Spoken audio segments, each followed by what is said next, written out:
তো সবাইকে সকালবেলায় ঘুম থেকে উঠে জানে সমস্ত খাবার রেডি করে নিজে ফ্রেশ ট্রেশ হয়ে চলে গেছিলাম ব্রেকফাস্ট করতে।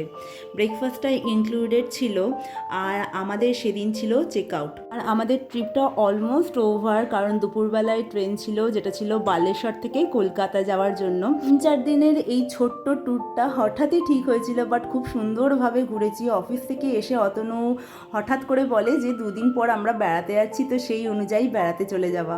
বাট খুব সুন্দরভাবে ঘুরেছি, খুব মজা করেছি। আমরা রিসর্টটা ছাড়ার আগে এখানটা এসে 2-1টা ফটোই তুলেছিলাম, তারপর চলে গেছিলাম রুমে, কারণ চেক আউটের টাইম হয়ে গেছিলো।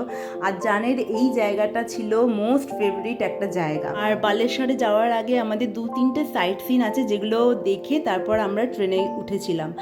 আর আমার অনেক নতুন নতুন ভিডিও আসবে, তোমরা প্লিজ সাবস্ক্রাইব করে নিও চ্যানেলটাকে, তাহলে আর কোনো প্রবলেম হবে না।